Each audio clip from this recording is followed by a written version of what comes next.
Hello मेरे dear student, कैसे हैं आप सभी। आशा करता हूँ सभी फिट होंगे। प्यारे बच्चों, इस वाले वीडियो से हम लोग एक्सरसाइज 15 भी स्टार्ट करने जा रहे हैं और मैं कोशिश करूंगा कि ज़्यादा से ज़्यादा क्वेश्चन हम लोग इस वीडियो में कवर कर लें। बाकी जो क्वेश्चन बच जाएंगे ना, तो उनका वीडियो आपको ढूंढने की जरूरत बिल्कुल भी नहीं है। सीधे आप नीचे डिस्क्रिप्शन बॉक्स में जाइए या ऊपर आई बटन में क्लिक कीजिए, आपको सारे के सारे वीडियोज़ एक ही जगह पर मिल जाएंगे। आपको बार बार सर्च करके परेशान होने की जरूरत बिल्कुल भी नहीं है। तो चलिए स्टार्ट करते हैं और इन क्वेश्चंस को कैसे सॉल्व करना है सीखते हैं। बहुत ही सिंपल से क्वेश्चन है। पहला क्वेश्चन हमसे बोल रहा कि पेरीमीटर जो है एक रेक्टेंगुलर प्लॉट का वो 80 मीटर है और उसका जो ब्रेथ है वो 16 मीटर है। तो बताइए कि लेंथ कितना होगा। तो सिंपल यहाँ पर पेरीमीटर वाला फॉर्मूला लगाएंगे और इसे सॉल्व कर लेंगे। और सेम टू सेम उसी तरीके से सेकंड क्वेश्चन है। इसमें बोल रहा कि the length of rectangular park is twice its breath, यानी कि जो ब्रेथ है उसका डबल है उसका लेंथ। एक रेक्टेंगल के शेप में एक पार्क है हमारे पास और उसका जो लेंथ है वो उसके ब्रेथ से डबल है। And its perimeter is 840 metre, साथ ही साथ पेरीमीटर भी दे दिया गया है। तो बताइए कि एरिया कितना होगा। तो एरिया निकालने के लिए हम क्या करेंगे, लेंथ और ब्रेथ को फाइंड करेंगे। ये दोनों क्वेश्चन मैं जल्दी से आपको कॉपी में समझा देता हूँ। पहला क्वेश्चन है उसमें हम लोग इस तरीके से लिख लेंगे कि हमें गिवन क्या है। तो हमें दिया हुआ है पेरीमीटर 80 मीटर है और जो ब्रेथ है वो 16 मीटर है। एक सेकंड ना, मैं थोड़ा सा फोकस यहाँ पर अच्छे से लॉक कर देता हूँ। हाँ, ब्लॉक हो गया। तो पेरीमीटर और ब्रेथ दिया हुआ है। हम क्या जानते हैं कि पेरीमीटर का फॉर्मूला क्या होता है, 2 इंटू लेंथ प्लस ब्रेथ, यही हमारा फॉर्मूला होता है। तो इसका ही अपने को वैल्यू जो है ना वो 80 मीटर दिया हुआ है। तो अब हम लोग क्या करेंगे, ब्रेथ की जगह पर जो 16 है उसका वहाँ पर पुट कर देंगे। फिर एक काम करो, 2 को पहले ट्रांसफर कर दो। तो ये मेरा बच जाएगा इधर लेंथ प्लस में ब्रेथ। ब्रेथ जो है हमको दिया हुआ है 16 मीटर, इक्वल टू साइड में 80 और डिवाइड बाई 2 हो जाएगा, क्योंकि 2 यहाँ पर चिपका हुआ है यानी कि मल्टीप्लाई में है। तो यहाँ से मेरा 2 1 जा 2, 2 4 जा 8 और ये हो जाएगा हमारा 40। अब अपने को लेंथ की जरूरत है तो हम लोग क्या करेंगे, 16 को इधर ट्रांसफर कर देंगे। तो लेंथ इक्वल टू हो जाएगा 40 माइनस में 16, क्योंकि इधर ये प्लस में था। तो यहाँ से हमारा लेंथ का वैल्यू कितना निकल जाएगा, 40 में से हमारा 10 माइनस होगा तो 30 और 6 और माइनस हो जाएगा तो 24, यानी लेंथ जो है वो 24 मीटर है। अब अपने को क्या करना था, यहाँ पर इसका लेंथ के साथ साथ एरिया भी निकालना था। तो एरिया के लिए हम लोग जानते ही है कि एरिया ऑफ रेक्टेंगुलर प्लॉट का या फिर जो भी हमारा रेक्टेंगल का एरिया का फॉर्मूला होता है वो होता है लेंथ इंटू ब्रेथ। तो लेंथ हमने निकाल लिया 24 और ब्रेथ जो है वो हमने निकाल लिया, पहले से दिया हुआ था यानी कि 16। तो 24 का जब 16 में आप मल्टीप्लाई करोगे तो आपका आंसर जो है वो 384 आ जाएगा। दूसरी चीज़ ध्यान रखने वाली है, ये भी मीटर में और ये भी मीटर में है। तो मीटर और मीटर का मल्टीप्लाई होगा तो एरिया जो होगा वो स्क्वायर यूनिट में निकलेगा, यानी कि मीटर के स्क्वायर में निकलेगा। तो इस तरीके से आपको पहला क्वेश्चन सॉल्व करना था। देखा कितना सिंपल है, इसीलिए मैं इसको सिंपल बोल रहा था। चलिए जो अगला पार्ट है इसका सेकंड वाला उसे सॉल्व करते हैं। सेकंड वाले में हमसे बोला था कि जो लेंथ है, यहाँ पर मैं फिर से एक बार क्वेश्चन रीड करता हूँ। The length of rectangular park is twice is breadth, यानी कि जो ब्रेथ है उसका डबल है हमारा लेंथ। और जो पेरीमीटर है वो 840 मीटर है, यानी कि पेरीमीटर भी दे दिया गया है यहाँ पर फिर से, और जो लेंथ है उसको बता दिया कि ब्रेथ का डबल है। तो अगर मान लो हम लोग मान लेते हैं कि जो ब्रेथ होगा, ठीक है, ब्रेथ को अगर अपन मान लेते हैं वो x मीटर है, ठीक है, क्योंकि यहाँ पर हमें पार्क जो है उसका पेरीमीटर मीटर में दिया हुआ है, इसका मतलब कि हमारे पास जो लेंथ और ब्रेथ होगा वो भी मीटर में होगा। तो हम लोग ब्रेथ को अगर x मीटर मान लेते हैं तो जो लेंथ है वो क्या हो जाएगा, वो 2x हो जाएगा, क्योंकि वो हमारा क्या था, ट्वाइस था। ट्वाइस का मतलब होता है डबल। साथ ही साथ अपने को पेरीमीटर भी दिया हुआ है, तो पेरीमीटर इक्वल टू दिया हुआ है 840 मीटर। ठीक है, अब क्या करो कि पेरीमीटर का फॉर्मूला फिर से लिख लो यहाँ पर, 2 into length plus breadth equal की उस साइड में लिखो 840, क्योंकि यही पेरीमीटर का जो हमने फॉर्मूला है वो लिख लिया और पेरीमीटर का जो वैल्यू दिया हुआ था वो हमने यहाँ पर लिख लिया। अब क्या करेंगे, अपने को लेंथ और ब्रेथ निकालना है। दोनों का वैल्यू पता नहीं है, दोनों ब्रेथ को हमने x माना है और लेंथ को हमने 2x माना है अकॉर्डिंग टू क्वेश्चन। तो दोनों का यहाँ पर वैल्यू पुट कर दो, 2 को इधर ट्रांसफर कर दो। तो लेंथ की जगह पर हमारा x हो जाएगा, सॉरी 2x हो जाएगा और ब्रेथ की जगह पर x हो जाएगा। इक्वल की उस साइड में 840 और डिवाइड बाई में 2 हो जाएगा। तो ये 2x और x हमारा हो जाएगा यहाँ पर 3x और इक्वल की उस साइड में 2 1 जा 2, 2 4 जा 8, 2 2 जा 4 और ये 0 उतर गया, यानी कि 420 आ गया। अब अपने को पहले x की वैल्यू चाहिए, अगर x निकल जाएगा तो दोनों आ जाएंगे। तो x इक्वल टू हो जाएगा 420 और यहाँ 3 इसके साथ चिपका हुआ है यानी कि मल्टीप्लाई में है, तो इधर आ जाएगा हमारा 3 डिवाइड में। अब इसको कट कर लो, तो 3 1 जा 3, ऊपर में 3 1 जा 3 हो गया, 1 आगे गया तो 3 4 जा 12 हो जाएगा और ये 0 का 0 उतर गया। तो x की वैल्यू जो है वो 140 आ गई। इसका मतलब कि जो मेरा ब्रेथ था है ना वो कितना हो जाएगा, वो हो जाएगा 140 मीटर। और उसी तरीके से जो लेंथ है वो कितना आ जाएगा यहाँ पर से, तो वो हमारा डबल था, 2x था, यानी कि 2 का मल्टीप्लाई कर दो 140 से तो ये हो जाएगा 280 मीटर। अब अपने को इसका एरिया बोला था ना, तो चलो थोड़ा मोड़ा काम आप खुद से भी करो। एरिया निकालने के लिए आपको पता ही है कि लेंथ और ब्रेथ का मल्टीप्लाई होता है, यानी कि 140 का मल्टीप्लाई करो 280 से और जल्दी से मुझे कमेंट बॉक्स में आंसर बताओ कि कितना हमारा एरिया निकल करके आ रहा है इन दोनों का मल्टीप्लाई करने के बाद। तो इस तरीके से हमारा क्वेश्चन नंबर 1 और 2 यहाँ पर कंप्लीट होता है। चलिए जो अगला क्वेश्चन है उसे सॉल्व किया जाए। Third question is one side of a rectangle is 12 centimetre. एक रेक्टेंगल का एक साइड दिया हुआ है 12 सेंटीमीटर है and its diagonal measure 37 centimetre. उसका डायगनल हमें दिया हुआ है 37 सेंटीमीटर।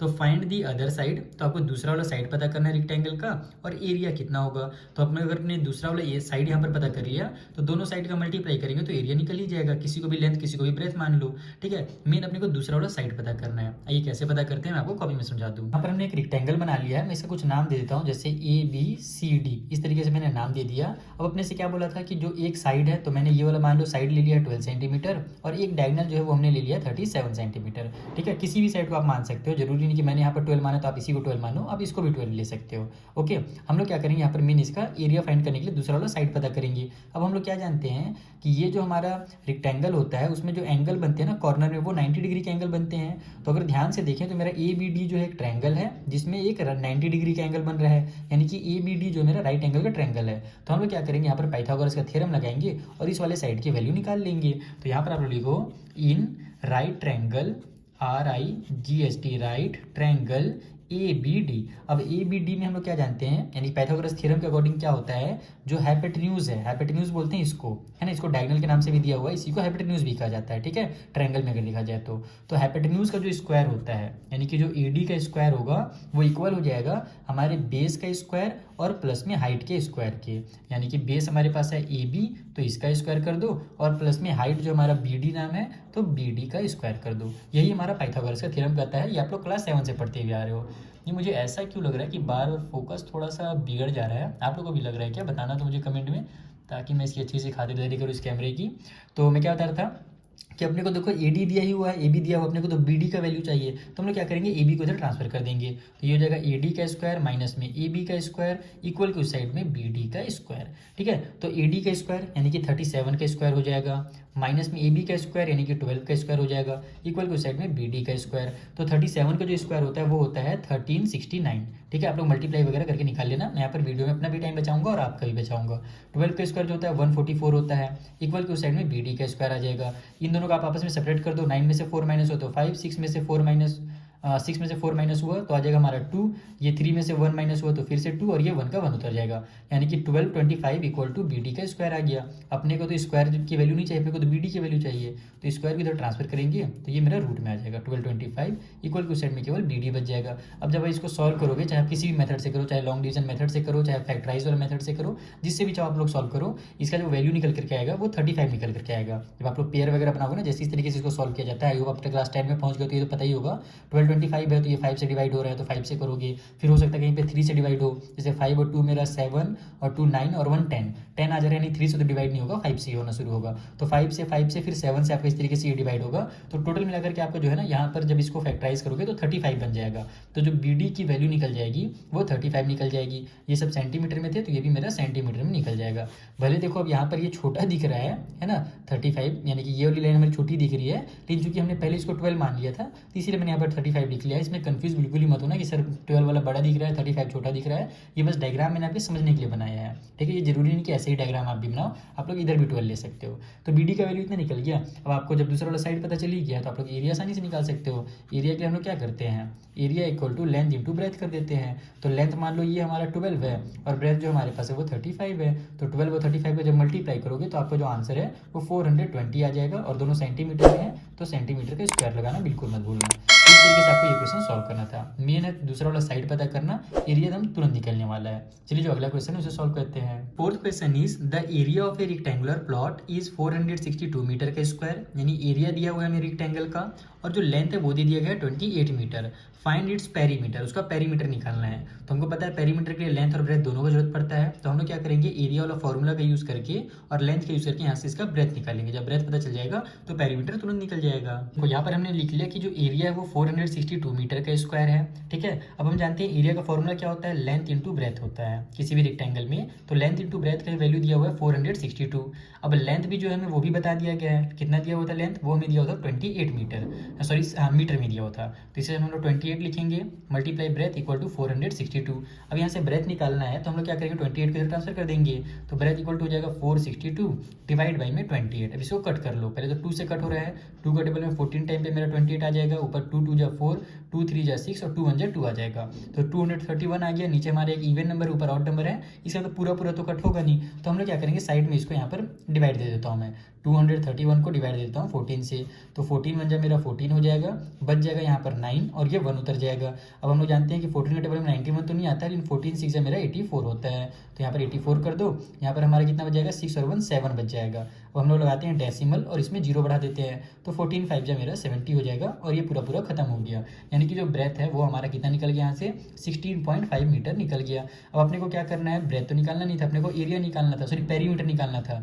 तो पेरीमीटर के लिए हम लोग क्या करते हैं, पेरीमीटर इक्वल टू 2 ब्रैकेट में लेंथ प्लस ब्रेथ, यही होता है। तो ये हो जाएगा 2 ब्रैकेट में लेंथ हमारे पास है 28 और प्लस में ब्रेथ हमने भी निकाल दिया 16.5 मीटर। तो यहाँ से हो जाएगा ये 2, 28 में अगर 10 प्लस कर दूँ तो हो जाएगा मेरा 38 और 6 और प्लस कर दूँ 44, यानी कि ये हो जाएगा मेरा 44.5। तो 2 मल्टीप्लाई 44.5 डायरेक्ट लिख देता हूँ मैं, 44 टू जब मेरा 88 होता, तो 88 में हाफ और हाफ 1 और जोड़ दो तो हो जाएगा 89, तो डायरेक्ट यहाँ पर मैं आंसर लिख देता हूँ 89 मीटर। ये पेरीमीटर निकला, ध्यान रखना। तो ये मेरा ये सिंगल यूनिट निकलेगा, स्क्वायर में नहीं निकलेगा। क्यों नहीं निकलेगा, क्योंकि लेंथ और ब्रेथ को यहाँ पर हम लोग मल्टीप्लाई नहीं कर रहे हैं ना, प्लस कर रहे हैं। तो मीटर और मीटर प्लस होता है तो आंसर मीटर नहीं आता है, जब मीटर और मीटर मल्टीप्लाई होते हैं तब वो मीटर के स्क्वायर में आता है। तो 89 मीटर जो होगा इसका पेरीमीटर होगा। ये हमारा क्वेश्चन में 4 भी यहाँ पर होता है सॉल्व। चलिए अगला क्वेश्चन के पास चला जाए। तो देखो जो हमारा 5th क्वेश्चन है वहाँ पर हमसे बोल रहा कि lawn is in the form of rectangle, एक लॉन है जो कि रेक्टेंगल के फॉर्म में है, whose sides are in the ratio 5 and 3, और उसके जो साइड्स हैं जो लेंथ और ब्रेथ है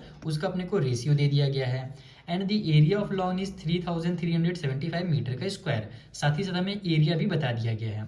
तो find the cost of fencing the lawn at ₹65 per metre, यानी अगर अपने को फेंस कराना है उस लॉन को, फेंस मतलब कि चारों तरफ से अगर उसे घेरना है और उसका जो कॉस्ट है 1 मीटर का वो 65 रुपये लग रहा है, तो टोटल जो अपने को कॉस्ट पड़ेगा ना वो अपने को यहाँ पर बताना है। तो चारों साइड अपने को फेंसिंग करना रहता है, इसका मतलब क्या हुआ, अपने को पेरीमीटर पता होना चाहिए, क्योंकि पेरीमीटर का मतलब ही होता है ना कि जितने भी टोटल चारों साइड हैं या जितने भी साइड हैं, अगर रेक्टेंगल है तो 4 साइड होगा, ट्रायंगल है तो 3 साइड होगा, तो वही पेरीमीटर होता है। तो जो साइड्स हैं उनका एरिया निकालना है, यानी कि उनका लेंथ निकालना है, तो इसके लिए अपने को पेरीमीटर निकालना पड़ेगा।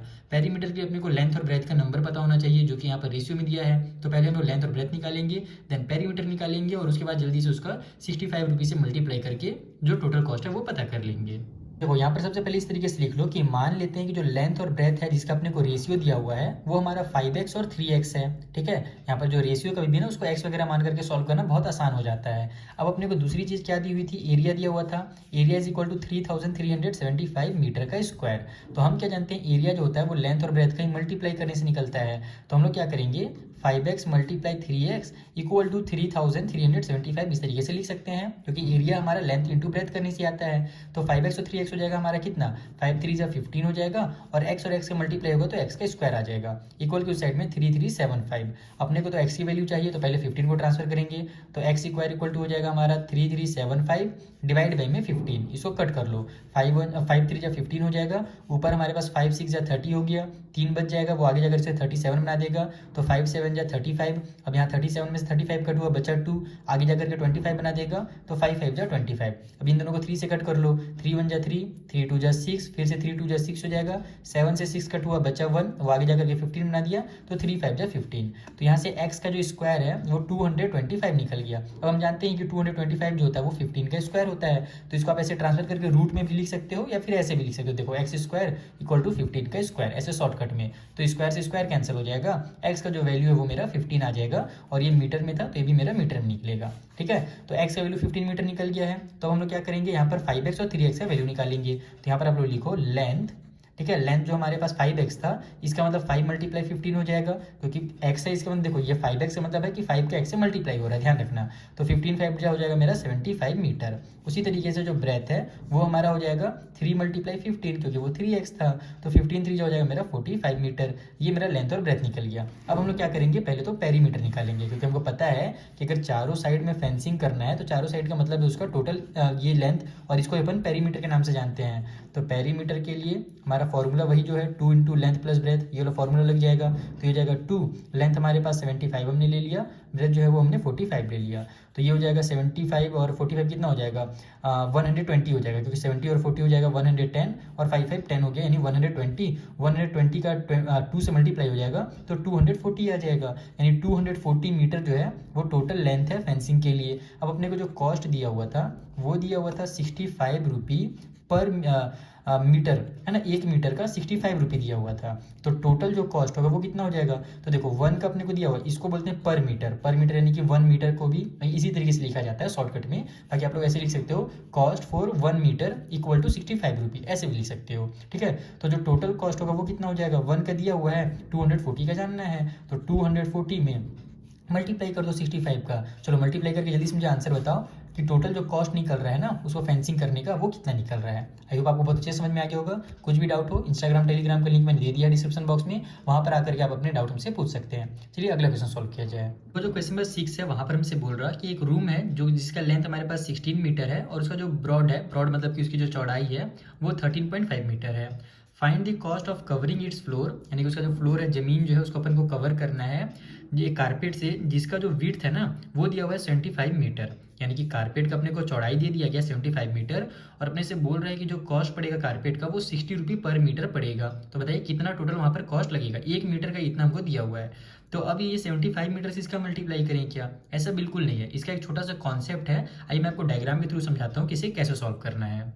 तो देखो यहाँ पर हमने वो फ्लोर का एक तरह से यहाँ पर शेप बना लिया है जो कि रेक्टेंगल के शेप में है। उसका जो लेंथ है वो 16 मीटर है और जो उसकी ब्रेथ है, जो उसकी विड्थ है वो दिया हुआ है 13.5 मीटर। ओके, हमको क्या करना है, इसके अंदर ही पूरा कारपेट बिछाना है। तो अब अंदर में कारपेट बिछाने से मतलब क्या हुआ कि हमको क्या करना पड़ेगा, इसका एरिया निकालना पड़ेगा। तो यहाँ पर आप लोग लिखोगे क्वेश्चन नंबर 6 डाल करके जो एरिया ऑफ फ्लोर है वो कितना है, तो area of floor equal to length into breadth हो जाएगा। तो लेंथ हमारे पास 16 है इंटू ब्रेथ हमारे पास 13.5 है। तो 16 का जब 13.5 से मल्टीप्लाई करोगे ना तो आपका जो आंसर है वो 216 और एक जीरो भी आ जाएगा, यानी कि 2160 आ जाएगा। और जो कि यहाँ पर एक डेसिमल है तो हम लोग यहाँ पर राइट साइड से डेसिमल लगा देंगे। तो ये मेरा जो डेसिमल के बाद जीरो उसको लिखने की जरूरत नहीं है, डायरेक्ट फिर हम यहाँ पर आंसर लिखेंगे 216 मीटर का स्क्वायर, इतना जो है वो उस रूम का एरिया है। ओके, अब एक जो मेन ट्विस्ट है वो समझना है आपको। यहाँ पर थोड़ा सा मेरे को फिर क्यों लग रहा है कि फोकस बिगड़ जा रहा है बार बार, भाई फोकस मत बिगड़ो, इतना अच्छा कैमरा है। चलो ठीक है, तो मैं आपको क्या बता रहा था कि हमने एरिया निकाल लिया इस रूम का। अब अपने पास जो कारपेट है तो कारपेट की अपने को विड्थ दे दी गई है, कारपेट का विड्थ बता दिया गया है कि 75 मीटर है। अब कभी भी आप दुकान में जाओगे ना तो कारपेट के विड्थ के हिसाब से आपसे पैसा नहीं लेगा, आपसे बोलेगा कि कारपेट का जो हमारा रेट है वो मान लीजिए कारपेट कितना चौड़ा रहे, वो बताएगा कि भैया 1 मीटर का हमारे पास इतना रेट है, 1 मीटर का मान लो 100 रुपी। जैसे क्वेश्चन में आपको दिया हुआ है ना कि कारपेट का जो कॉस्ट है वो 65 रुपी मीटर है, सॉरी 65 था या 60 था, एक सेकंड में देख लेता हूँ, एक बार कंफर्म कर लेता हूँ। 60 रुपी पर मीटर वहाँ पर लिखा हुआ है। तो वो क्या होता है कि यहाँ पर जो 75 मीटर चौड़ा है इसका आपसे पैसा नहीं लेगा, ये आपसे बोलेगा कि 1 मीटर जैसे आप लेते हो, मान लो यहाँ से यहाँ तक अगर आप लेते हो 1 मीटर का, तो 1 मीटर का आपसे लेगा वो 60 रुपी। समझ में आ रहा है। तो हमको क्या पता है कि यहाँ पर देखो ये जो चौड़ाई है ये भी तो बिछेगा ना, केवल लेंथ तो बिछेगा नहीं। तो हम क्या करेंगे कि यहाँ पर ये पता करेंगे कि टोटल यहाँ पर कितना एरिया लगने वाला है, कितना लेंथ लगने वाला है कारपेट का। अब कारपेट का लेंथ कितना लगेगा वो जानने के लिए आपको कुछ नहीं करना है, आपको क्या करना है कि जो टोटल एरिया यहाँ पर लग रहा है ना उसको डिवाइड दे देना है कारपेट के विड्थ से। तो आपको पता चल जाएगा कि कारपेट का जो लेंथ लगने वाला है वो हमको यहाँ पर कितना लगने वाला है। तो यहाँ पर आप लिखोगे लेंथ ऑफ कारपेट, ठीक है, रिक्वायर्ड लेंथ करके लिखना इस तरीके से कि रिक्वायर्ड जो लेंथ है कारपेट का वो कितना है। ठीक है, कारपेट वर्ड यूज़ किया था, जो भी वर्ड यूज़ किया होगा वो आपको वहाँ पर देख लेना। तो हम लोग क्या करेंगे कि 216 को, या फिर यहाँ पर आप लोग एक बार फॉर्मूला बना करके लिख सकते हो, अगर एग्जाम में लिख रहे हो तो अच्छे से जो आपका एक्सप्रेशन है ना टीचर के सामने, इंप्रेशन जिसको बोलते हैं, वो अच्छा पड़ेगा। तो इसके लिए आप लोग क्या कर सकते हो, यहाँ पर ऐसे लिख सकते हो कि हम लोग क्या करेंगे, एरिया ऑफ फ्लोर को डिवाइड दे देंगे यहाँ पर जो भी अपने को विड्थ दिया हुआ है कारपेट का उससे, विड्थ ऑफ कारपेट। ठीक है, तो अगर इस तरीके से आप लोग लिखोगे ना तो अच्छा इंप्रेशन जो है टीचर के सामने अच्छा पड़ता है कि बच्चे को चलो फॉर्मूला बना करके लिखा। वैसे ये फॉर्मूला रटने की जरूरत नहीं है, ये ऑटोमेटिक आपको आ जाएगी। ठीक है, तो एरिया अपने पास कितना है 216 है, उसको डिवाइड देंगे विड्थ से जो कि हमारे पास है 75। तो अब आप इसको डिवाइड दो, कट करो, जैसे करना सॉल्व करो। मैं यहाँ पर टाइम बचा रहा हूँ अपना, तो यहाँ पर मैं डायरेक्ट इसका आंसर लिख दे रहा हूँ कि 2.88 जो है ना इसका आंसर निकलेगा। आप लोग कट करके डिवाइड करके निकाल सकते हो। तो 2.88 मीटर जो है वो हमको कारपेट लगने वाला है। अब जो कॉस्ट अपने को दिया हुआ है कारपेट का, कॉस्ट ऑफ कारपेट वो कितना दिया हुआ है, तो वो दिया हुआ था अपने को 60 रुपी पर मीटर, 1 मीटर का 60 रुपी है। तो टोटल कॉस्ट निकालने के लिए हम लोग क्या करेंगे, टोटल कॉस्ट, तो 1 मीटर का इतना दिया हुआ है, अपने को जानना है 2.88 मीटर का, तो यहाँ पर हम लोग करेंगे 2.88 का मल्टीप्लाई 60 से, क्योंकि 1 का दिया हुआ है, ज़्यादा का निकालना है, तो वहाँ पर हम लोग क्या करते हैं, मल्टीप्लाई कर देते हैं। तो जब आप इसका आपस में मल्टीप्लाई करोगे तो आपका आंसर जो है 172.80 आ जाएगा, ठीक है। और ये हमारा जो है क्या निकल रहा है, कॉस्ट निकल रहा है, तो हम लोग इसको रुपये में लिख देंगे। तो इस तरीके से आपको इसका कॉस्ट निकालना है। आपकी बुक में जो है ना ये डेसिमल को गलती से गायब कर दिया है, और वहाँ पर जो आंसर है 17280 इस तरीके से दे दिया है, वो गलत आंसर दिया हुआ है। आपका जो एक्चुअल कॉस्ट होगा वो 172.80 निकल करके आएगा। तो इस तरीके से आपको इस क्वेश्चन को सॉल्व करना था। मेन इसका कॉन्सेप्ट यहाँ पर आपको समझना है कि आपको जो लेंथ है कारपेट का वो कैसे निकालना है। तो लेंथ निकालने के लिए आप लोग एरिया ऑफ जो भी निकलेगा फ्लोर का उसको डिवाइड कर देना विड्थ ऑफ कारपेट से, क्योंकि ये जो विड्थ है ये भी तो बिछेगा जा करके ना। तो एक्चुअल में जब इसको हम लोग इसके अंदर बिछाएंगे तो इसका भी एरिया लगेगा, ये वाला भी एरिया, ये पार्ट भी आएगा, बिछेगा, तो केवल थोड़ा सा ही लेंथ लगेगा, क्योंकि विड्थ ही पहले से बहुत ज़्यादा है, 75 मीटर है, ठीक है। तो हमको यहाँ पर 2.88 मीटर का वहाँ पर लेंथ लगेगा, क्या बोलते हैं इसको, मैक्सिमम, उससे ज़्यादा वहाँ पर नहीं लगेगा। तो इस तरीके से आपको क्वेश्चन बेसिक सॉल्व करना था। चलिए जो अगला क्वेश्चन है सॉल्व करते हैं। The 7th question is the floor of a rectangular hall is 24 metre long and 18 metre wide, यानी कि एक रेक्टेंगल का शेप फिर से दे दिया गया है हॉल का, और उसका जो लेंथ और ब्रेथ है वो अपने को यहाँ पर दे दिया गया है 24 मीटर और 18 मीटर।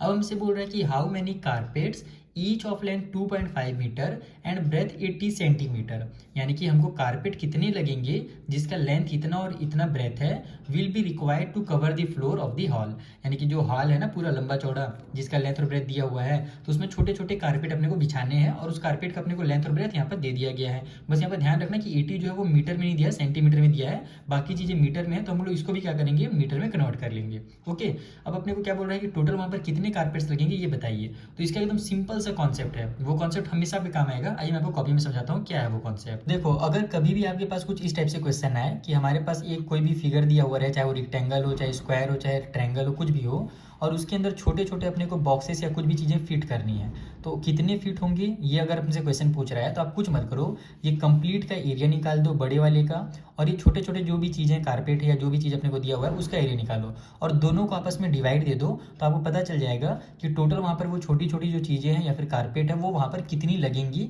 उस बड़े वाले जगह को फिल करने के लिए, ठीक है। यानी बड़े वाले के एरिया से छोटे वाले एरिया को डिवाइड करना रहता है, बस यही इसका कॉन्सेप्ट है, ठीक है। अब हम लोग को यहाँ पर एरिया निकालने की भी जरूरत नहीं है, आप लोग चाहो तो अलग अलग एरिया निकाल सकते हो, एरिया ऑफ हॉल, फिर इक्वल करके दोनों का मल्टीप्लाई करके एरिया निकाल लो, फिर एरिया ऑफ कारपेट, फिर मल्टीप्लाई करके एरिया ऑफ कारपेट निकाल लो, फिर अगले स्टेप में डिवाइड करो, वैसे भी कर सकते हो। लेकिन उससे भी आसान तरीका क्या है, डायरेक्ट यहाँ पर लिखो रिक्वायर्ड नंबर ऑफ कारपेट, इस तरीके से रिक्वायर्ड नंबर ऑफ कारपेट, यानी कारपेट वहाँ पर कितने लगेंगे ये जानने के लिए कुछ नहीं किया जाएगा, केवल एरिया ऑफ हॉल को डिवाइड दे दिया जाएगा एरिया ऑफ कारपेट से, ठीक है। तो अगर हम लोग इसका एरिया को डिवाइड दे तो कैसे करेंगे, हम लोग यहाँ पर एरिया भी नहीं निकालेंगे, हम लोग डायरेक्ट क्या करेंगे, हॉल का एरिया निकालने के लिए अपने को पता ही है कि दोनों का मल्टीप्लाई करना रहता है, तो यहाँ पर हम लोग डायरेक्ट लिखेंगे 24 मल्टीप्लाई 18, ठीक है। मल्टीप्लाई करेंगे भी नहीं, बस डायरेक्ट इस तरीके से लिख लेंगे। ऐसा इसलिए मैं कर रहा हूँ क्योंकि हमको पता है आखिरी में कट पीट तो करनी, डिवाइड देना ही है, तो बस 24 मल्टीप्लाई 18 लिखो, और नीचे में इसका एरिया निकालना है।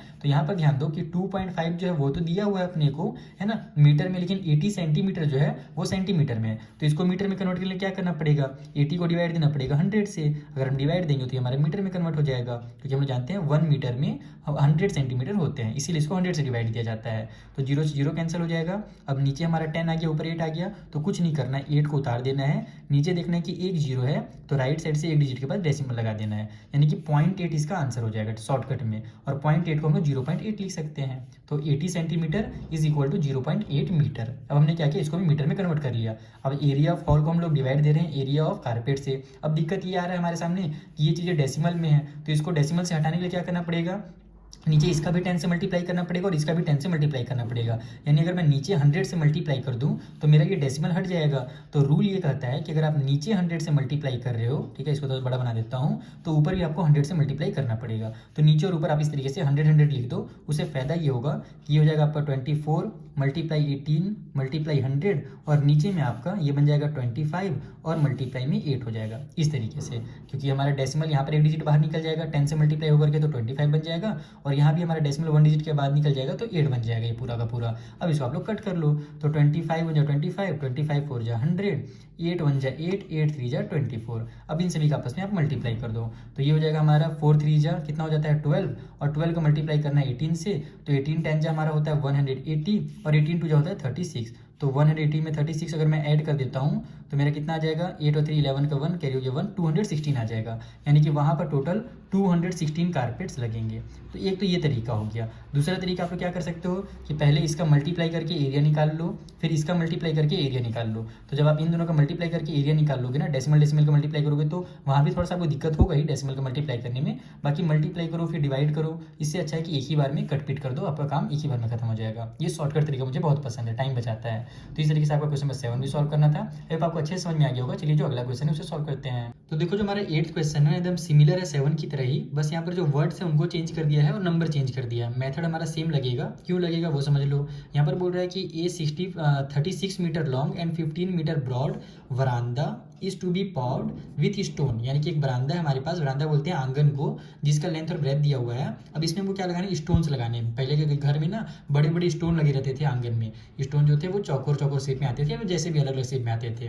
तो हमको स्टोन लगाना है, और इस बार जो स्टोन है हमारा उसका मेजर जो है वो 6 डेसीमीटर और 5 डेसीमीटर है। डेसीमीटर के बारे में आपको अगर नहीं पता तो अभी मैं आगे आपको बताने वाला हूँ, चिंता मत करो, ठीक है। तो अपने को जो दोनों अलग अलग है, लेंथ और ब्रेथ अलग अलग दिया हुआ है, इसका मतलब ये भी मेरा क्या है, रेक्टेंगल के फॉर्म में है। तो how many stone will be required, तो कितने स्टोन लगेंगे, तो सेम फिगर बनेगा। हमारा एक बड़ा सा बरामदा है, उसके अंदर छोटे छोटे अपने को स्टोन लगाने हैं। जैसे बड़ा सा पहले हॉल था, छोटे छोटे कारपेट बिछाने थे, तो सेम काम करेंगे। बरामदा का एरिया निकालेंगे, या फिर ना निकाल करके केवल बरामदा का एरिया को डिवाइड दे देंगे हम लोग स्टोन के एरिया से। आइए मैं कॉपी में समझाता हूँ कैसे सॉल्व होगा ये। तो देखो यहाँ पर हमने लिख लिया है कि जो लेंथ और ब्रेथ है बरामदा का वो 36 मीटर और 15 मीटर अपने को क्वेश्चन में दिया हुआ है, और जो स्टोन का लेंथ और ब्रेथ है वो 6 डेसीमीटर और 5 डेसीमीटर है। तो मेथड तो आपको पता ही है, जैसे पहले किया था सेम वही काम करेंगे। मेन हम लोग करेंगे इसको भी मीटर में कन्वर्ट करने का काम, क्योंकि अगर अपन डिवाइड देते हैं तो मीटर से मीटर ही डिवाइड होता है, ये ध्यान रखना, ठीक है। या फिर दूसरा काम एक और कर सकते हो, यहाँ पर आप इसको कन्वर्ट मत करो, इसी को कन्वर्ट कर दो, इस मीटर को ही डेसीमीटर में बदल दो, है ना, तो भी आपका काम हो जाएगा। हाँ बिल्कुल हो जाएगा। देखो हम लोग क्या, आप दोनों तरीके से कर सकते हो, मैं आपको दोनों मेथड बताऊंगा, चिंता मत करो। वो अचानक से आइडिया आ गया दिमाग में, इसलिए मैं ऐसे बोल रहा हूँ।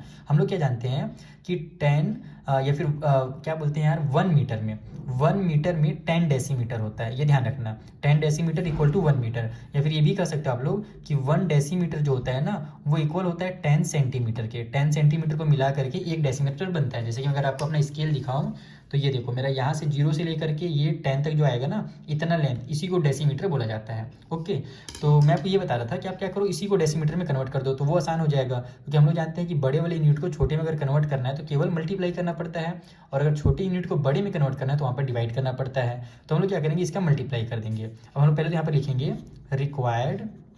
Required number of stone. Stone का अगर अपने को पता करना है कितने स्टोन लगेंगे, तो उसके लिए हम लोग क्या करने वाले हैं, एरिया ऑफ वरांदा को डिवाइड देने वाले हैं एरिया ऑफ स्टोन से, यही काम होगा। तो एरिया ऑफ वरांदा के लिए हम लोग को क्या करना पड़ेगा, दोनों का मल्टीप्लाई करना पड़ेगा। अब मैं क्या करता हूँ, इसको यहीं पर कन्वर्ट कर देता हूँ, कहीं पे साइड में यहाँ पर मैं लिख देता हूँ कि 36 मीटर जो होगा वो इक्वल हो जाएगा 360 डेसीमीटर के। क्यों इक्वल हो जाएगा, क्योंकि हम लोग जानते हैं 1 मीटर में 10 डेसीमीटर होता है, तो 36 मीटर में 36 का 10 से मल्टीप्लाई कर दो तो वो हो जाएगा 360 डेसीमीटर। उसी तरीके से 15 मीटर इक्वल टू हो जाएगा हमारा 150 डेसीमीटर, क्योंकि 15 का 10 से मल्टीप्लाई करोगे तो 150 आ जाएगा। तो यहाँ पर हम लोग ऊपर में वही लिखेंगे 360 मल्टीप्लाई में 150। ये हमने क्या किया, इसको डेसीमीटर में कन्वर्ट कर दिया, और इन दोनों का एरिया निकालने के लिए मल्टीप्लाई करना पड़ेगा, लेंथ इंटू ब्रेथ हो रहा है। और नीचे भी एरिया निकालने के लिए दोनों अलग अलग है, इसका मतलब ये भी हमारा रेक्टेंगल है, तो इन दोनों का मल्टीप्लाई करना पड़ेगा। तो 6 × 5 कर दो, देखो कितना आसान हो गया। अब इसको कट कर लो, तो 5 1 जा 5, 5 3 जा 15, 0 का 0 उतर गया, 6 1 जा 6, 6 6 जा 36, 0 का 0 उतर गया। अब यहाँ से हमारा 6 3 जा हो जाएगा 18, और ये दोनों 0 उतर जाएंगे, यानी कि 1800 स्टोन जो है ना वहाँ पर लगेगा, 1800 स्टोन्स। तो इस तरीके से आपको ये क्वेश्चन एकदम आसानी से सॉल्व करना है। दूसरा मेथड क्या था जो मैं आपको बोल रहा था, आप क्या कर सकते हो कि डेसीमीटर को मीटर में कन्वर्ट करोगे, तो उस कंडीशन में हमारा ये 6 डिवाइड हो जाएगा 10 से, क्योंकि 1 मीटर में जैसे कि मैंने बताया 10 सेंटीमीटर 10 डेसीमीटर होते हैं, तो ये मेरा 0.6 आ जाएगा, 0.6 आ जाएगा। तो फिर हम लोग इसको ऐसे लिखना पड़ेगा। देखो 36 मल्टीप्लाई 15 लिखना पड़ेगा ऊपर में, इसके बदले में एरिया निकालने के लिए, क्योंकि अभी ये मीटर में है, और नीचे में हम लोग 0.6 मल्टीप्लाई 0.5 करेंगे। तो फिर इसको हम लोग को कन्वर्ट करना ही पड़ेगा, डेसिमल है तो इसको हम लोग को होल नंबर बनाने के लिए इसका भी 10 से मल्टीप्लाई करना पड़ेगा, इसका भी 10 से मल्टीप्लाई करना पड़ेगा, क्योंकि डेसिमल के बाद में 1 डिजिट है, यानी कि नीचे भी 100 से मल्टीप्लाई करो, ऊपर भी करो, तो कुल मिलाकर के वही आ जाता है। तो जो आपको आसान नहीं लगे वो काम कर सकते हो, जैसी आपकी इच्छा।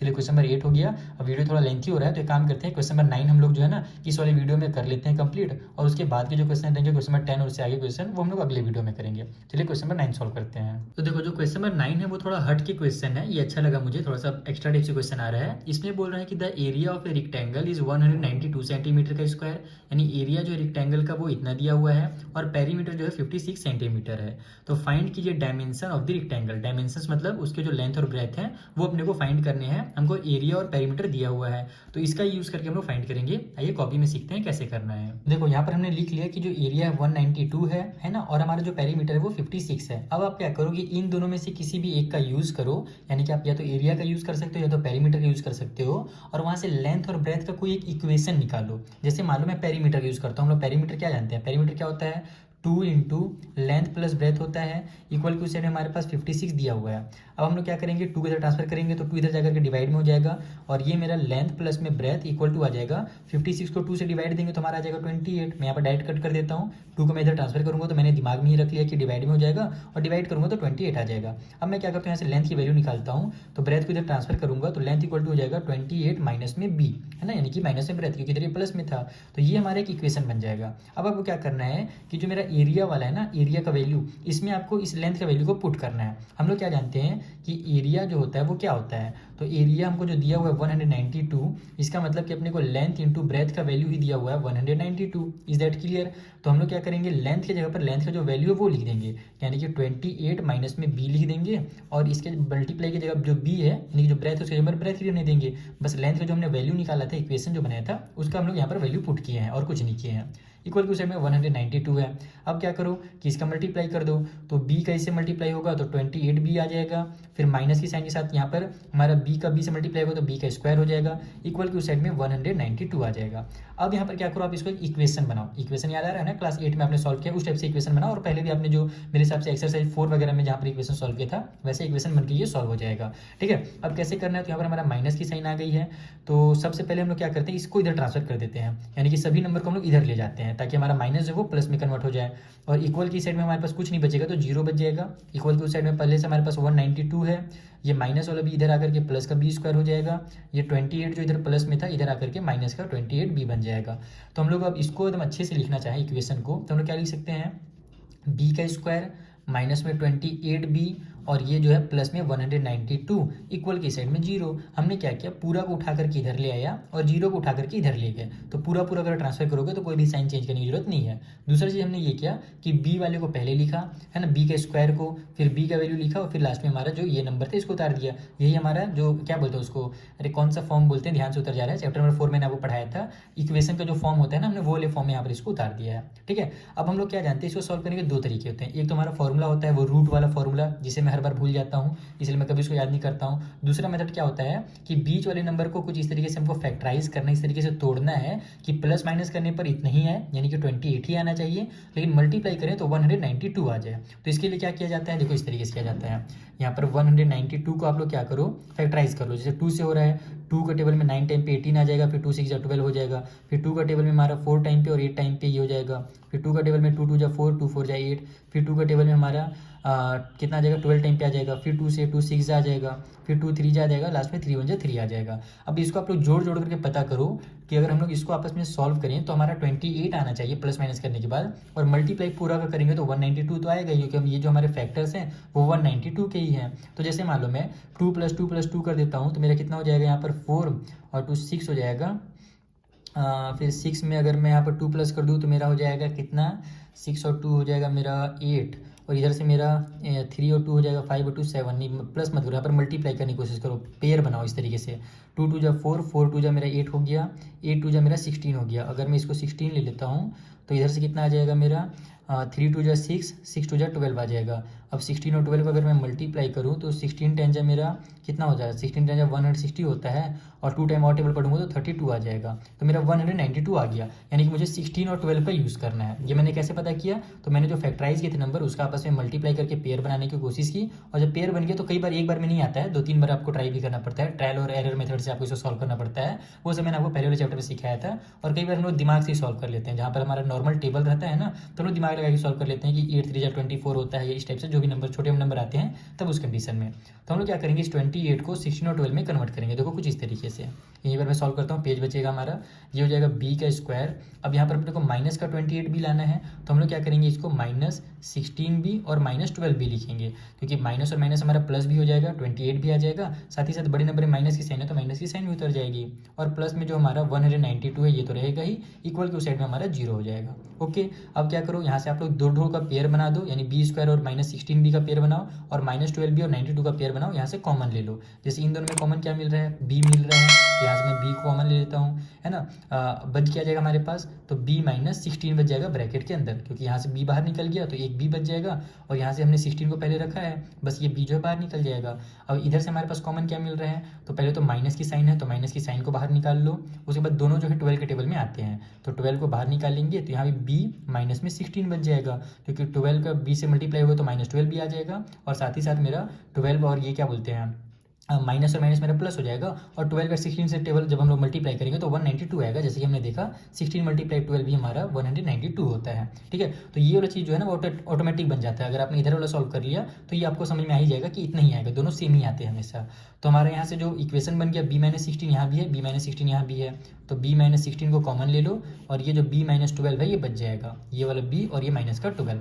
ठीक है, तो इक्वल की साइड में 0 भी जरूर लिखना, नहीं तो वो गलत हो जाएगा। अब यहाँ से हम लोग ऐसे लिखते हैं कि b -16 इक्वल टू अगर 0 है तो b का वैल्यू कितना हो जाएगा, 16 को इधर ट्रांसफर करेंगे तो प्लस का 16 आ जाएगा। उसी तरीके से अगर b -12 इक्वल टू 0 है तो b का वैल्यू यहाँ से हमारा प्लस का 12 हो जाएगा, क्योंकि माइनस इधर जाएगा तो +12 बन जाएगा। तो दोनों प्लस में आ रहे हैं, कई बार ऐसा होता है कि एक प्लस में दूसरा माइनस में आता है, तो हम लोग प्लस वाले को ले लेते हैं, क्योंकि जो हमारा लेंथ या ब्रेथ होता है वो प्लस में होता है। तो अब क्या करो, आप इसमें से किसी को भी लेंथ या ब्रेथ मान लो। ओहो, रिकॉर्डिंग रुक गया क्या, एक सेकेंड, नहीं रिकॉर्डिंग नहीं रुका है, पावर यहाँ पर लो हो गया थोड़ा सा मोबाइल का, कोई बात नहीं, हम लोग इसको कंप्लीट करते हैं।